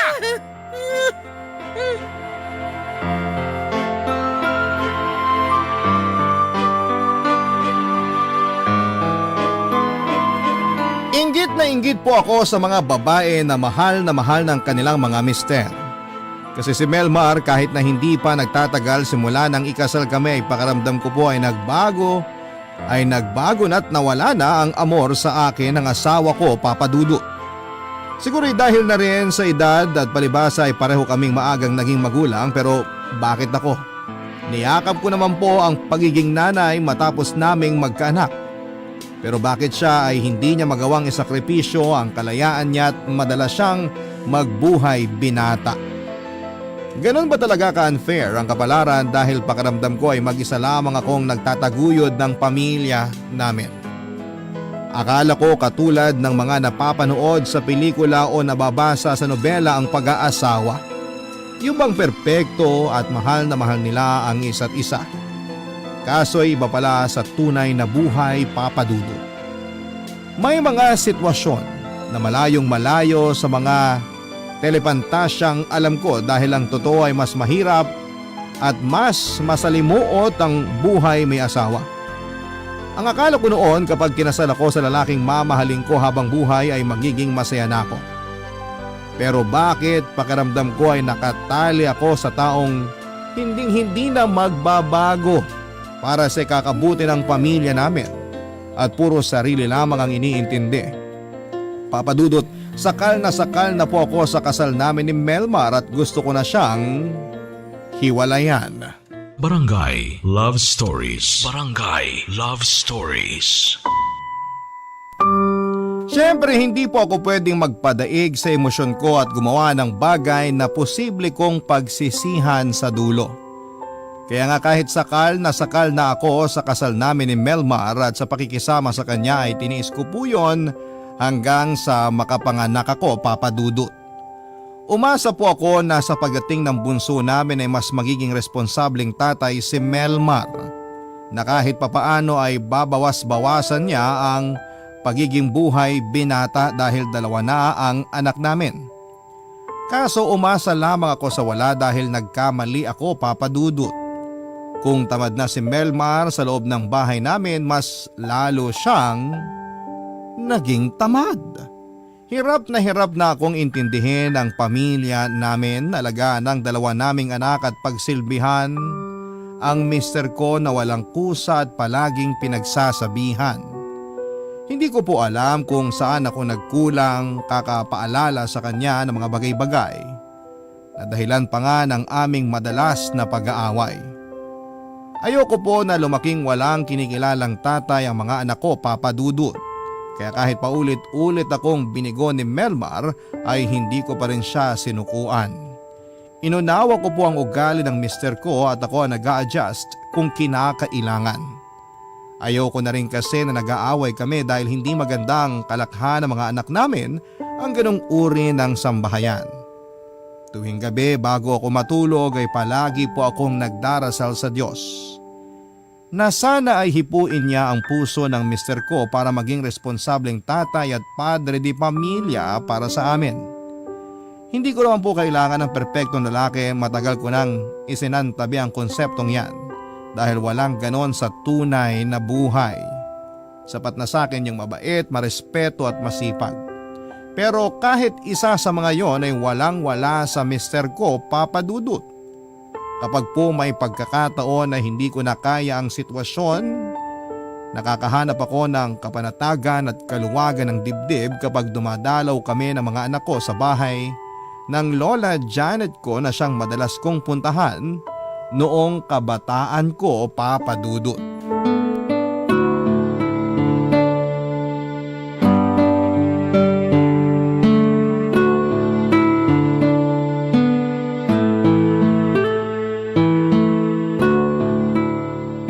Okay na ba ang pakiramdam mo? Kahapon nag-text ka sa akin na masakit ang ulo mo. Akala ko nga hindi kayo matutuloy sa pagbisita sa akin ngayon ng mga apo ko eh. Pwede ba namang hindi? Miss na miss ko na po kayo, Lola Janet. Tsaka ayos na po ako. Huwag kayong mag-alala. Ay miss ko na rin kayo, Lori, apo. Pero bakit ganyan ang tono at itsura mo? Sabi mo ayos ka lang. Pero ang kaso, mukhang hindi. May problema ba kayo ni Melmar? Ay, Lola. Parang hindi naman po kami nawala ng problema ng asawa ko. Hindi na po naging maayos sa bahay namin. Ano bang ibig mong sabihin? Pwede kang magbanggit sa akin kung nahihirapan ka na. Baka mapayuhan kita, apo. Nagsisisi na po ako na pinakasalan ko yung walang kwentang taong yun. Siguro, ito na ang parusa sa akin ng Diyos dahil naging suwail akong anak. Ang Diyos, namamalo para tayo matuto. Pero hindi siya nagpaparusa. Siguro, sinusubok lang kayo, kaya nyo yan nararanasan. Ewan ko po kung pagsubok pang matatawag tong pinagdadaanan namin ng asawa ko, la. Kasi kahit anong pagpapakatatag ko, parang gusto ko nang sumuko. Ang hirap pong karelasyon si Melmar. Daig niya pa ang mga anak namin. Para ako nagkaroon ng isa pang panganay na hindi ko siya maasahan sa lahat ng bagay. Kapag humingi ako ng tulong sa gawaing bahay o pag-aalaga ng mga anak namin, lagi sasabihin, pagod siya. Kahit ang totoo, nakahilata lang naman siya pag wala siyang service o trabaho sa construction. Para na nga akong parot kakaulit sa mga sinasabi ko sa kanya. Ako na lang ang naririndi sa sarili kong boses. Sinubukan nyo na bang pag-usapan ang problema mo sa kanya? Kung usap lang po, la. Kotang-kota na ako kay Melmar. Kaso ewan ko ba sa taong yun? Para lang ako sirang plaka kasi hindi naman siya nakikinig. Tapos mandala siya patong galit na akala mo ang laki ng kasalanan ko. Nagpapaalala lang naman ako. Minsan, ganun talaga ang mga lalaki. Kasi madalas hindi nila matanggap na mas magaling tayong mga babae sa kanila. Pero sana, apo, kung pwede nyo pang ayusin ni Melmar, ayusin ninyo. Oo naman po, Lola. Hindi ko naman po hahayaan na masira ang pamilya namin dahil lang sa paulit-ulit naming pag-aaway ni Melmar. Kung kaya ko pang magtiis, gagawin ko. Kung kailangan ko pang habaan ang pasensya ko, gagawin ko. Ganyan nga, apo. Proud ako sa'yo kasi mature ka na mag-isip. Kasi lagi po kayong nandyan para gabayan ako. Pero naisip ko, ang sarap ulit maging bata. Pag tinitingnan ko nga po ang mga anak ko, nasasabi ko sa sarili ko na ang swerte nila kasi wala silang iniisip na problema. Kasi ang mga matatanda ang namomroblema. Nakakapagod po palang tumanda, la. Hindi ko rin kasi na-enjoy ang kabataan ko kasi nga, maaga ako nag-asawa. Ngayon ko mas naiintindihan yung galit sa akin ni Mama at Papa noon. Siguro nangyayari na nga pong sinabi nila sa akin na hindi kami magsasama ng matiwasay ni Melmar. Naku naman bata ka, nagpapaniwala ka sa ganon. Hindi yun totoo. Kung may nasabi mang hindi maganda sa'yo ang mga magulang mo noon, yun ay dahil masama ang loob nila. Pero alam kong pinagsisisihan na nila yon. Walang magulang ang gustong hindi maging maayos ang buhay ng kanilang mga anak. Sana nga po kasi hindi talaga mawala sa isip ko la. Pakiramdam ko hindi kami magiging okay ni Melmar kahit anong pagsisikap ang gawin ko. Yung parang hinihintay ko na lang na sumuko ako sa relasyon namin at bumitaw. Huwag mo na kasing pag-aksayahan yung nararamdaman mo ng oras. Huwag mo na rin masyadong isipin para hindi mangyari. Ika mo nga, hindi mo hahayaan na magkasira kayong mag-asawa. Gumawa ako ng suman at puto kasi nga pupunta kayo ng mga anak mo. Ay madali ka, may kinanaw akong kaping barako. Uy, sakto. Nagugutom na rin po ako eh. Papadudot nanay po ng mama ko si Lolo or Lola Janet at nakatira lamang siya malapit sa bahay namin. Natatandaan ko pa na madalas akong tumambay noon sa kanila dahil masarap siyang magluto ng kakanin. Bukod doon ay para sa akin ay kakampi ko po ang lola ko kapag pinapagalitan ako ni mama. Hindi po kasi ako masunuring bata noon at palaging may rason ang mga magulang ko na magalit sa akin. Tapos nung maaga ako nag-asawa ay nagalit sila sa akin lalo na ang mama ko dahil tinalikuran ko sila at hindi ko tinapos ang pag-aaral ko. Mahirap lamang kami noong araw pero nagsisika po ang mga magulang ko na mapagtapos ako kaya nga ang laki ng pagkadismaya nila nang suwayin ko sila papadudot.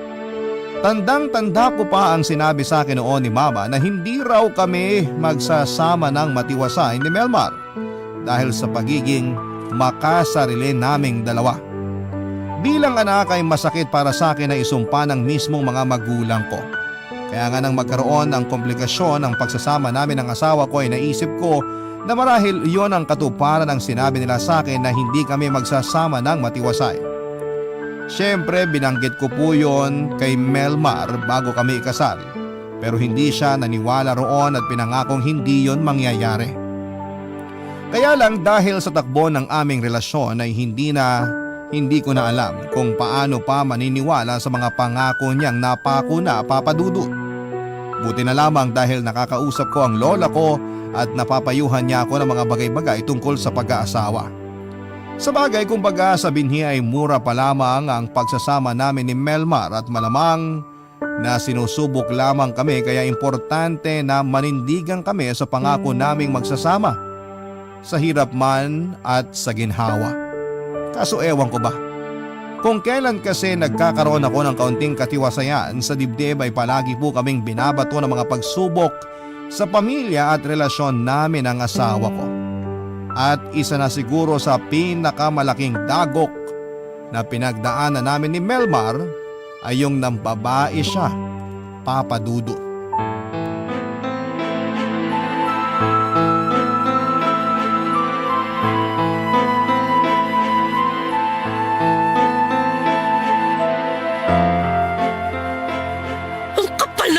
Mo? Wala ka na nga kwentang tatay sa mga anak mo? Nakuha mo pa mambabae? Ano ba kasi pinuputok ng butsi mo? Ang aga-aga nang bubulaw ka. Nakuha mo pa talaga magtanong? Ah, tignan mo to! Sinad sa akin ang kumpare mo tong video ng inuman nyo? Kitang-kita rito nakikipaglaplapan ka sa babaeng yan? Subukan mong sabihin hindi ikaw yan! Ipapakain ko sa'yo tong cellphone ko! Ang bobo talaga na kumpare ko na yan. Tatanga-tanga. Sabi na wag videoan eh. O ikaw, bakit ka ba nagwawala dyan? Para halik lang naman eh. Masama ba yun? Aray! Siraulo ka! Ikaw ang siraulo! Kahit kailan kapal talaga nakaapog mo! Tinatanong mo pa kung anong masama doon. Ikaw ang tanga at ikaw ang bobo! Hindi yung kumpare mo! Sabihin mo, ha? Sino yung babae na yan, Melmar? Ha? Bakit ka na makalingkis sa'yo? Dami mong tanong! Dada ka ng dada! Pero itong sasabihin ko sa'yo ha, mas nag-enjoy ako kasama yung babaeng yun kasi nilalambing niya ako. Hinahagod niya ang pagod ko. Samantalang ikaw, daig pang nanay ko kung bungangaan ako.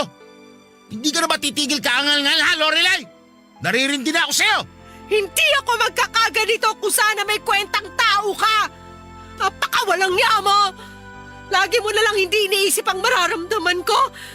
Nakakaya ka! May pamilya ka na nagbubuhay, binata ka pa! kesa yung pakikipag-inuman mong iniintindi mo, intindi mo mga anak mo! Ako, ewan ko sa'yo. Ang dami mo satsat. Kaya nawawalan talaga ako ng gana sa relasyon to eh. Nang dahil dyan sa bunganga mo walang preno. Ikaw lagi ang sumisira sa araw ko. Alam mo ba yan? Anong ako? At paano naging ako? Masyado mo na akong napapabayaan. Hindi mo na ako inaasikaso.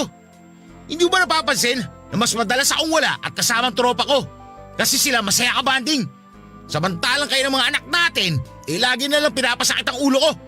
Pabira, kapag wala akong pasok, obligado akong pansinin kayo dito sa bahay. Dapat nagpapahinga ako nun. Napakapulpul talaga ng katwiran mo! Malamang dapat bigyan mo kami ng oras tuwing wala kang pasok. Kasi yun na lang ang araw na nakakasama mo kami ng mga bata. Tapos magre-reklamo ka pa? Pangklase ka talaga mag-isip? Para kang walang pamilya kung umasta? Mas gusto ko pa nga mawalan na lang ako ng pamilya eh. Kung katulad nyo lang din na makakasama ko sa isang bubong. Ano ka mo? Bawiin mo yung sinabi mong hayop ka! Bawiin mo! Wala akong babawiin, baliw! Alam mo kung bakit? Sino ba namang matinong gugustuhin makasamang katulad mong palengkera? Wala! Grabe, napakamalas ko sa'yo, Lorelai. Sana hindi na lang kita pinakasalan. Ang kapal mo! Kung malas ka na sa lagay na yan, mas malas ako sa'yo! Sumpa ka, Melmar! Lumayas ka rito, demonyo ka! Magsama kayo na babae mo mukhang kubeta! Hindi mo na ako kailangan ipagtabuyan kasi aalis talaga ako sa bahay na to. Mabuti pa makasama ko yung sinasabi mong mukhang kubeta kesa sa'yo na walang kwenta. Buisit!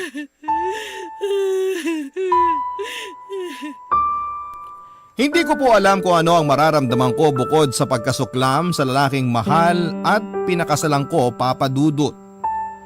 Ewan ko kung saan kumukuha ng kapal ng pagmumukha si Melmar para ipamukha sa akin na kapalit-palit ako at hindi karapat-dapat na mahalin kagaya ng ibang babae na nasa maayos na relasyon.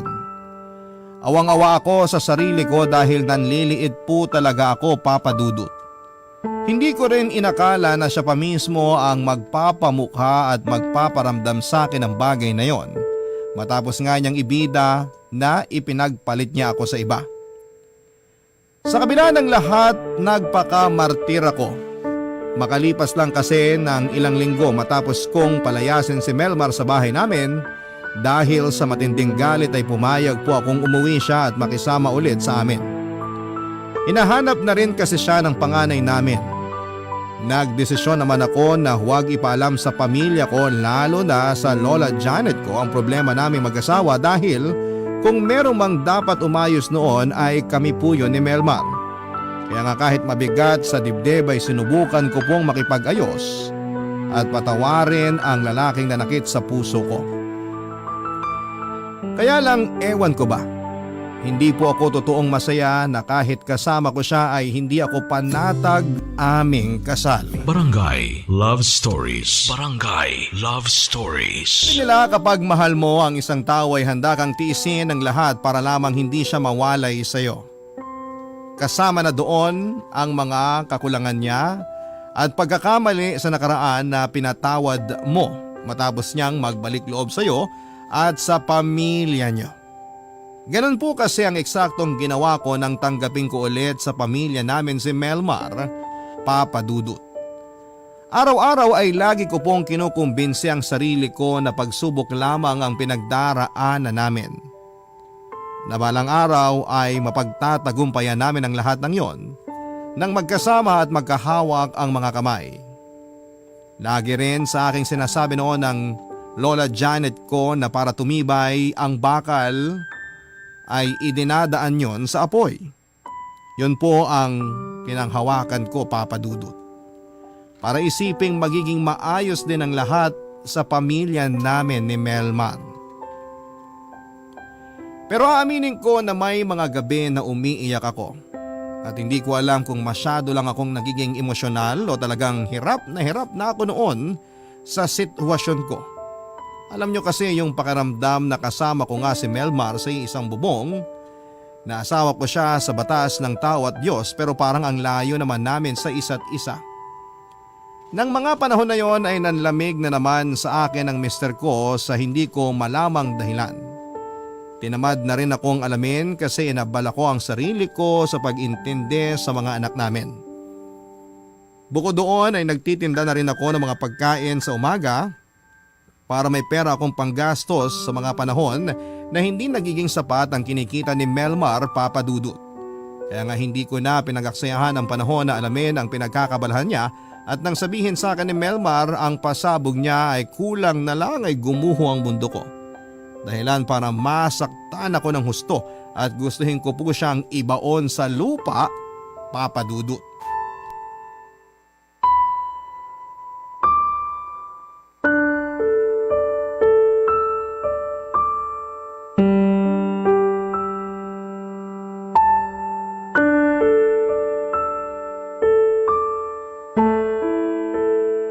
Hindi ko na alam gagawin ko sa'yo, Melmar. Paulit-ulit kong kinekestyon ang sarili ko kung saan ako nagkulang sa relasyon natin. Pinatawad naman kita noon ng babae ka. Pinabalik kita rito sa bahay natin at sa buhay ng mga anak mo. Pero ano tong sinukli mo? Nabuntis mo, kabit mo? Pasensya na, Lorelai. Nangyari na eh. Alam ka naman talikuran ko responsibilidad ko sa magiging anak ko sa kanya, di ba? Ayokong lumaki na walang kinikilalang tatay ang bata. Paano ang mga anak natin? Eh kung nag-aalala ka sa anak mo sa labas, sana mas sinisip mo mga anak mo sa akin? Sa lagay parang mas gusto mo pang pakisamahan ng nanay ng bastardo mo kaysa sa akin na legal mong asawa? Ay, sorry pero tama ka. Yun nga ang gusto kong mangyari.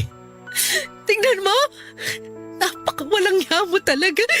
Anong magagawa ko? Hindi na kita ganun kamahal. Ayoko naman na patuloy ka pang lokohin. Total, nakikita ko rin naman na hindi na tayo maayos katulad ng dati. Nagtitiis na lang tayo sa ugali ng isa't isa. Kaya ano pang silbi na magsama tayo? Alam mo, pwede ko namang sustento ang mga anak natin. Magtatrabaho akong mabuti. Pero mula ngayon, magsasama na kami. Ang kapal ang mukha mo magdesisyon ng ganyan. Sarili mo na lang talaga ang iniisip mo. Hindi ka man lang ninenervyos sa mga pinaggagawa mo. Sana mamaya paglabas mo ng bahay, lamunin ka ng lupa. Sige, magsalita ka ng mga ganyan. Pag nagkatotoo yan, mawawalan ng tatay ang mga anak mo. Bahala ka. Apakabastos mo! Hindi ka na nagbago! Mas lumala ka pa ngayon! Hindi ko maintindihan kung bakit nakuha mo kami pagpalit ng ganun-ganun na lang. Hindi ka ba naaawa sa akin? Hindi ka ba naaawa sa mga anak mo? Wala ka na ba talagang hiya? Hiya-hiya pa, di na uso yun. Ikaw nga kung makatala ka, kahit umabot na doon sa kabilang barangay, wala kang pakialam eh. Tinitiis ko lang yung bunganga mo parang Armalite, panay ang ratrat. Sa kapag naghiwalay tayo, wala ka nang bubungangaan. Ayaw mo ba nun? Isipin mo na lang mga anak natin, kahit wag na ako. Naririnig mo ba yung mga linyahan mo? Hoy, wala ka sa teleserye. Hindi ko naman kakalimutan ng mga bata. Dadalawin ko pa rin sila rito sa bahay. Ang timonyo mo talaga. Iiwan mo talaga akong palakihin na mag-isa mga anak natin, tapos ikaw magpapakasarap ka dun sa babae mo mukhang kubeta? Hindi mo na ako binigyan ng kahihiyan. Ano na lang sasabihin ng pamilya ko? Ng nanay at tatay ko?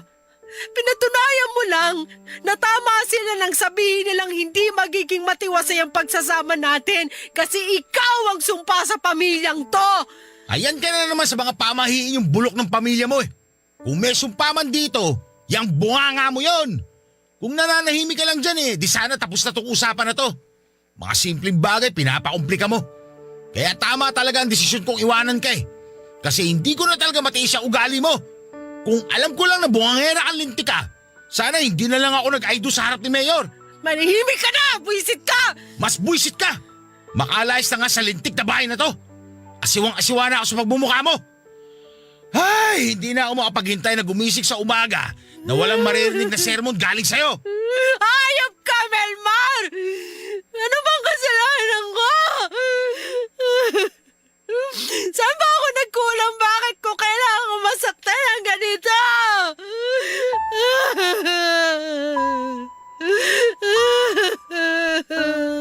Kapag may relasyong natatapos ay meron namang nagbabalik. Yun po ang naging dahilan kung bakit naglakas loob akong humingi ng tawad sa mga magulang ko, Papa Dudut. Inamin ko po sa kanila mga pagkakamali ko at pagiging padalos-dalos sa pag-aasawa, kaya naman kahit masakit sa akin na iniwanan kami ni Melmar ay masaya naman ang puso ko dahil tinanggap at pinatawad ako ng pamilya ko. Siyempre masaya rin po si Lola Janet dahil hindi na lamang siya ang pwede kong hinga ng tulong o payo kapag kinakailangan ko ng saklolo. Aaminin ko Papa Dudut na malungkot pa rin ako pero wala akong hindi kakayaning alang-alang sa mga anak namin ni Melmar. Na kahit nawala na siya, na kahit pinili niya ang babae niya ay hindi ako magmumukmok dahil meron akong rason para magpatuloy sa buhay. Yun po ang mga bata, kaya nga naghanap po ako ng trabaho Papa Dudut. At iniwanan ko ang mga anak ko sa mama at papa ko. Inalagaan naman nila ang mga apo nila na hindi nga nagtagal ay mas naka-close nila. Lagi rin po akong kinakausap ni Lola Janet at pinapayuhan tungkol sa sitwasyon namin. Kaya hindi ko rin po maramdaman na nag-iisa ako ng mga panahong dapat ay kasama ko si Melmar.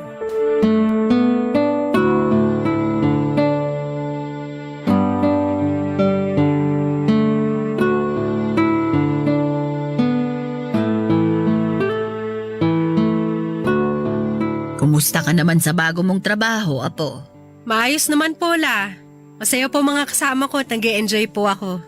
Halata nga kasi gumaganda ka. Naku, baka naman may nanliligaw na sa'yo doon, ha? Wala po, La. Hindi ko po priority ang magpaligaw o pumasok sa isang relasyon pagkatapos ng nangyari sa amin ni Melmar. Aminin ko parang na-trauma po ako kaya gusto ko na lang mag-focus sa mga anak namin. Kahit naman sino matatakot nang sumubok ulit makipagrelasyon kung katulad lang ulit ni Melmar ang makakasama mo sa iisang bubong.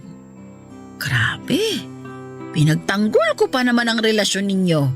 Lagi kong sinasabi na ayusin ninyo ang pagsasama ninyo alang-alang sa mga bata. Pero siya pa talagang sumira. Parang kulang sa bakuna yung dati mong mister. Alam mo, pwede mo siyang sampahan ng kaso dahil sa ginawa niya sa'yo. Kasal kayo, hindi ba? Opo, pero wala na rin kwenta at aksaya pa sa oras yun, Lola. Mas yung trabaho ko ang focus ko ngayon. Iba rin kasi yung kumita ako ng sarili kong pera. Ayoko namang iasa sa mga magulang kong pagkain naming mag-iina. Ay tama rin naman. Pero hindi ka ba nalulungkot, Apo? Nalulungkot pa rin naman po. May mga gabi na hindi ko kinakaya, iniiyak ko na lang. Marami mga tanong ang sumasagi sa isip ko, Lola. Bakit ganun lang kadali kay Melmar na iwanan kami ng mga anak niya? Hindi ba niya kami minahal? Hindi ba ganun kalalim ang pagmamahal niya para sa amin para ipagpalit na lang sa iba?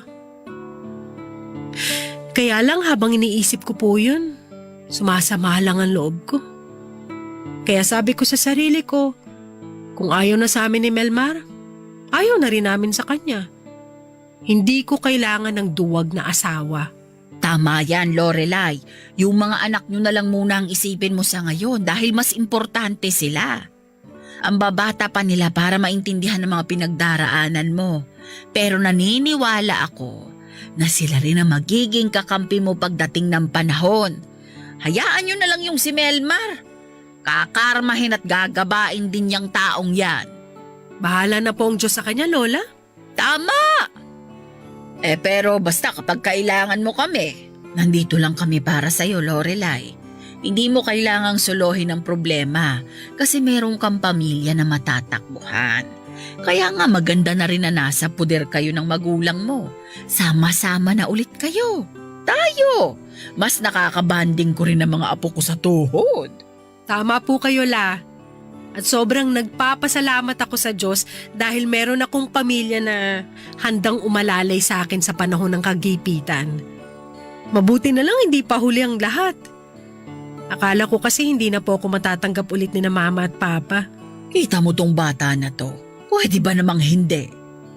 Wala ngang ibang bukang bibig ang mama mo kundi ikaw mula nang umalis ka sa puder nila. Ma-pride lang talaga ang anak kong yon kaya hindi nakikipag-ayos sa'yo. Pero isinantabi na niya ang hinanakit niya nung mabanggit ko sa kanya na kailangan mo ng isang ina ngayon dahil sa pinagdaraanan mo. Buti ka mo nakinig. Alam mo naman ang mama mo, sakit din sa ulo yun minsan. Thank you, Lola. Kayo po talagang guardian angel sa pamilya natin. Kung wala kayo, baka nabaliw na ako. Hoy, hindi ka pwedeng mabaliw. Bata pa ang mga anak mo. Siyempre, joke lang po. Hindi po ako masisiraan ng ulo. Pipilitin ko pong magpakatatag alang-alang sa mga anak ko. Magsisika po ako para itaguyod sila. Ganyan nga. Proud na proud ako sa'yo, Lorelai. Ang laki na ng pinagbago mo. Mas naging mature ka na, hindi tulad dati. Ganun po siguro talaga pag nanay ka na. Wala kang hindi kakayanin para sa mga anak mo. Magbabago ka talaga para sa ikabubuti nila. Balang araw, ibabalik din sa'yo ng Diyos ang mga mabubuti mong gawa.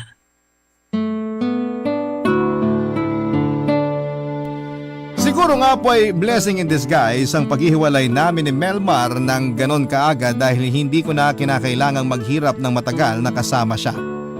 Kaya nga kahit mahirap maging single mom ay kinakaya ko po alang-alang sa mga anak namin. Mabuti na lamang dahil nandyan ang pamilya ko. Lalo na po ang mga magulang ko, Papa Dudut, para umalalay sa aming mag-iina. Sa katunayan, mas naging close po kami ng parents ko lalo na nang magkaroon sila ng mga apo sa akin. Kahit malungkot, kahit mahirap, nagpatatag po ako, Papa Dudut, dahil gusto kong maging proud sa akin ang mga anak ko pagdating ng panahon. Kaya lang may isa pa po akong dilema dahil kung kailan nasasanay na ako nang wala si Melmar sa tabi namin ng mga anak ko ay bigla naman po siyang nagparamdam sa ngayon. Ilang taon na rin po kasi ang nagdaan at hindi siya nagparamdam para magsuporta sa mga anak namin gaya ng sinabi niya noon. Tapos mamukat-mukat ay inad niya ako sa Facebook at nag-message siya sa akin na gusto raw niyang makipagkita para ayusin namin ang pamilya namin. Sa totoo lang ay hindi na po ako interesado na pabalikin siya sa buhay namin ng mga bata. Pero paano kung nagbago na nga siya katulad ng sinasabi niya? Bukod doon, ayon sa kanya ihiwalay na raw sila ng nanay ng anak niya sa labas. Sana po ay mapayuhan ninyo ako, Papa Dudut, at ipagpapasalamat ko po yon ng husto. Hanggang dito na lamang po ang sulat ko at maraming salamat po sa Barangay Love Stories. More power sa inyong programa, ang inyong forever kapuso at kabarangay, Lorelai. Barangay Love Stories. Love Stories.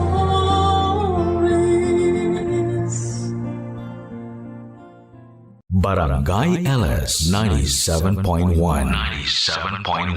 Number 1. Forever. Kabarangay, i-share mo ang iyong barangay love stories. Sabay-sabay nating pakinggan ang iyong kwento ng pag-ibig, buhay at pag-asa. Ipadala lang sa barangaylovestories@yahoo.com.